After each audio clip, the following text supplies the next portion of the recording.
नमस्कार, low cost advance fish farming channel में आपका स्वागत है। मैं विकास एक एक्सफौजी हूँ, साथ ही साथ एक फिश फार्मर भी हूँ। मेरा खुद का 20 एकड़ का फार्म है जहाँ मैं प्रेजेंटली अभी वहाँ पर हूँ। मैं मेनली आईएमसी का कल्चर करता हूँ और आईएमसी का कल्चर इसलिए करता हूँ क्योंकि बंगाल में आईएमसी का डिमांड सबसे ज़्यादा है, तो मैं डिमांड वेस्ट फार्मिंग करता हूँ। आशा करता हूँ आप भी अपने एरिया में डिमांड वेस्ट फार्मिंग करिए। डिमांड वेस्ट फार्मिंग करने से फ़ायदा ये होता है, हमारा मैक्सिमम मछली तालाब से चले जाते हैं या नज़दीक वाला जो बाजार है हम उसको ईजिली सेल कर सकते हैं। ऐसे मछली करना बेकार है जो हमें बहुत दूर लेके जाना पड़े या उसको नज़दीक हमारा बाजार नहीं है। कर सकते हो आप लोगों को, अगर उस चीज़ का अगर अच्छा एक्सपीरियंस है मार्केटिंग का तो आप लोग कर सकते हो। लेकिन मुझे जितना लगता है बाजार भाव को हमें समझना पड़ता है। फिश फार्मिंग अच्छा आपको प्रॉफिट देता है। हाँ, मैं मेनली फिश फार्मिंग के ऊपर मेनली कुछ बेसिक वीडियो देता हूँ जो आपको हेल्प करता है तालाब के अंदर किसी भी चीज़ का जो भी हमें ज़रूरत पड़ता है तालाब के अंदर उसका प्रयोग हम कैसे करें और उसको क्यों करें और उसका प्रयोग मात्रा कैसे होना चाहिए, जिससे क्या होगा आप लोग अपना एक्सपीरियंस को उसके साथ ऐड करके अच्छे से अच्छा अपना फार्म को ग्रो कर पाओ। आज मैं मेनली डिस्कशन करने वाला हूँ राइस स्ट्रॉ के ऊपर। एक बहुत ही सस्ते वाला चीज़ है ये। देखिए राइस स्ट्रॉ हो गया, ये राइस स्ट्रॉ मैक्सिमम जगह में फ्री ऑफ कॉस्ट मिल जाता है। तो राइस स्ट्रॉ को हम कैसे हेल्प ले सकते हैं फिश फार्मिंग को और हमारा खर्च को कैसे कम कर सकते हैं। देखिए राइस स्ट्रॉ एक ऑर्गेनिक मैटर है, ये ऑर्गेनिक खाद का पूर्ति करता है। तालाब के अंदर अगर हमें ऑर्गेनिक खाद तो हमें डालना ही डालना पड़ता है, तो इसको हम डालने से हमारा जो ऑर्गेनिक खाद है उसकी पूर्ति करता है। जैसे हम तालाब के अंदर राइस स्ट्रॉ डालते हैं तो राइस स्ट्रॉ के शरीर से एक टाइप का पीला कलर का निर्जस निकलता है जो पानी न्यूट्रिशन फुल्ली न्यूट्रिशन रहता है उसमें। और वो जैसे तालाब के अंदर गिरेगा तो तालाब के अंदर गिरते ये क्या करेगा, हमारा फाइटोप्लैंक्टन को रेज करने में बहुत हेल्प करेगा। अब देखना जहाँ पर आप लोग राइस स्ट्रॉ गिराओगे उसके सराउंडिंग में एक हरानेस अलग टाइप का बहुत बेहतरीन हरानेस आपको मिलेगा, क्योंकि इससे जो इसका जो रस निकलता है उससे जो फाइटोप्लैंक्टन बनता है वो बहुत बारीकी का बनता है और ये बहुत ही अच्छा फाइटोप्लैंक्टन है मछली के लिए। अरे मछली बहुत पसंद करता है, खुद देख लेना राइस स्ट्रॉ को डालेंगे तो उसके अगल वाले में मछली आपको घूमते हुए नजर आएगा। दूसरी बात, राइस स्ट्रॉ जैसे तालाब के अंदर गिरता है तो राइस स्ट्रॉ जैसे गीला होता है उसके शरीर के ऊपर एक पेरीफाइटन नाम का हमारा पेरीफाइटन जमा होता है जो जू प्लांक्टन होता है, वो भी बहुत ही बारीक है और उसका प्रोटीन मान और उसका न्यूट्रिशन वैल्यू बहुत ज़्यादा है। जो हम लोग फीड वगैरह देते हैं उससे थोड़ा कमी पेशी होगा, लेकिन ये अगर मछली को मिलता है तो मछली के अंदर अलग से एक्टिवनेस आ जाता है।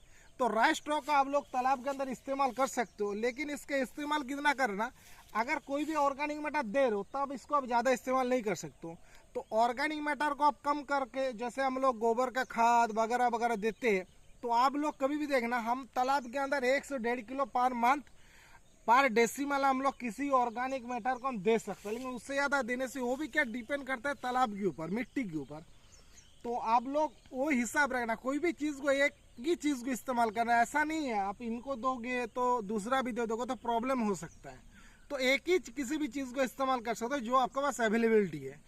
मेरे पास जब जो जिस चीज़ का अवेलेबिलिटी बढ़ जाता है, जैसे अभी धान का कटाई हो चुका है तो उससे हमें जो भी मिल रहा है तो मैं धान वगैरह को जमा करके रखता हूँ, ये पुआल वगैरह को, तो इसका मैं इस्तेमाल करता रहता हूँ। देखिए पहले ज़माने में क्या होता था पता है, धान का खेती में मछली का पालन होता था, उनको फीड कहाँ से मिलता था, उनका मेन फीड है पुआल है, उसके पुआल का नीचे वाला हिस्सा है ना वहाँ पर पर्याप्त मात्रा में जू प्लैंक्टन फाइटोप्लैंक्टन क्रिएट होता है। ये जब सड़ता है ना, जैसे पुआल पहले आधा सड़ेगा ना तो एक ग्रास का भोजन के रूप में ग्रहण करता है। ये जब थोड़ा सा सड़ेगा और इसको थोड़ा बीज वाला आधा सड़ेगा ना तब रोहू खाता है, और जब पूरा सड़ के नीचे गिर जाता है ना तब इसको कातला खाते हैं। नीचे जब जमा होते जब नीचे गिरता है तो ये जो जहाँ पर गिरेगा वहाँ पर बेहतरीन केचुआ मतलब छोटे छोटे अनुवीक्षणिक जीव मतलब कीड़े मकोड़े पैदा होता है जो मछली के लिए बहुत फायदेमंद है। बहुत बढ़िया ढंग का जू प्लैंक्टन भी रेज करता है।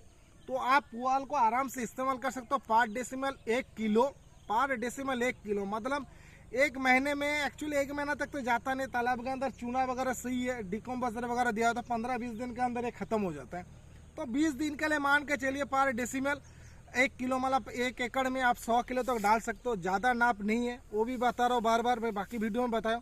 ये क्या डिपेंड करता है आपको तालाब के ऊपर, मछली के वेराइटी के ऊपर डिपेंड करता है। हो सकता है मेरे तालाब के अंदर ग्रास काप वगैरह ज़्यादा है, जापानी पूठी वगैरह जा रहा है, तो ये जल्दी से जल्दी ख़त्म कर देगा। हो सकता है ये मछली नहीं है तो ये थोड़ा धीरे धीरे ख़त्म होगा।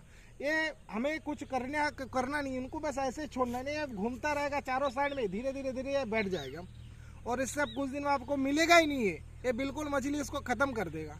तो इसका आप इस्तेमाल कर सकते हो। आपको जो ऑर्गेनिक हम लोग खाद वगैरह है, दूसरी बात है हमारा फीड का भी थोड़ा बहुत हेल्प करता है और हमारा तालाब के अंदर क्या बोलते हैं जू प्लैंकटन और फाइटो प्लैंकटन रेस करने में बहुत ही सहायक है। अगर आप इनको डालते हो इन और इसके साथ आप इनऑर्गेनिक खाद को भी इस्तेमाल कर सकते हो। इनऑर्गेनिक खाद में इसके साथ अगर DAP 100 ग्राम पर डेसिमल इस्तेमाल करेंगे तो हमारा जू प्लैंकटन फाइटो प्लैंकटन बनाने के लिए बहुत ज़्यादा हेल्प करेगा। मतलब फाइटो प्लैंकटन बहुत बेहतरीन बनता है इससे भी। अगर ये डाला तो उसके साथ हमने एक दिन बाद में, इसी दिनों में डाल दो कोई दिक्कत नहीं, एक दिन बाद डालिए बढ़िया होगा, क्योंकि इसका जो निर्जास है पानी में जाता है। उसके बाद आप 100 ग्राम करके DAP आप तालाब के अंदर छिड़क दीजिए, देखना बहुत बेहतरीन आपका तालाब का कलर आ जाता है। तो ये बहुत सस्ते वाला, ऐसे तो अब हम लोग गोबर वगैरह खरीदते हैं तो खरीदना पड़ता है, ये तो हमें फ्री ऑफ कॉस्ट मिलता है, बस हमें कैरिंग कॉस्ट लगता है।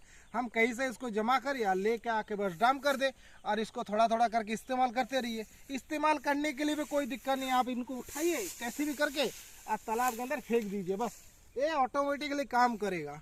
तो आप इनको इस्तेमाल करके अपना फार्म को बेहतरीन बनाए, अपना खर्च को मिनिमाइज करने का देखिए कोशिश आप लोगों को ऑलवेज रहना चाहिए, हमारा खर्च कैसे करके कम किया जाए। क्योंकि आज के दिन में मछली का रेट उतने ज़्यादा हाई नहीं हो रहा है, क्योंकि उसके प्रोडक्शन के लिए हमें जो चीज़ चाहिए उसका रेट जितना स्पीड से बढ़ रहा है। तो हमें इतना समझना है, हमें कैसे भी करके हमारा जो प्रोडक्शन कॉस्ट है उसको मिनिमाइज करना है। अगर नहीं कर सकते हो तो आप फिश फार्मिंग में जितना प्रॉफिट आप सोच के आ रहे हो उतना आप कर नहीं पाओगे। और इसके लिए आप लोगों को चाहिए अच्छा सा नॉलेज चाहिए, नॉलेज के साथ साथ प्रैक्टिस चाहिए। देखिए प्रैक्टिस आप जितना करोगे आप उतने परफेक्ट बनोगे।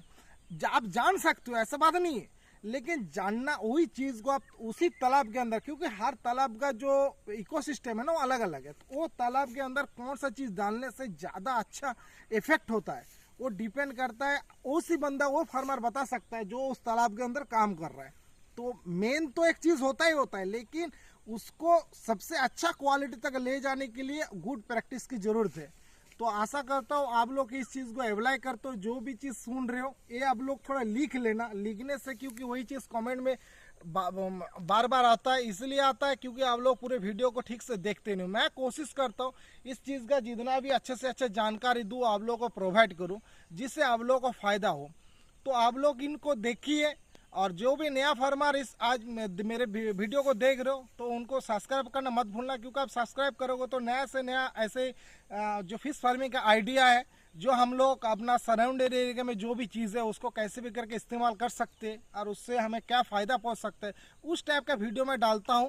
और जो पुराने भी बंदे देख रहे हैं उनके लिए बहुत बहुत धन्यवाद। आप लोग लाइक करने से मुझे लगता है हाँ मेरे वीडियो आप लोग अच्छा लग रहा है। और कुछ भी आप लोगों को डाउट हो रहा है बेहिचक कमेंट करके बताएं, मैं मैक्सिमम कमेंट का आंसर देता हूं और बहुत क्विकली देने की कोशिश करता हूं, टाइम रहते मैं उनको देने की कोशिश करता हूं। नमस्कार, जय हिंद।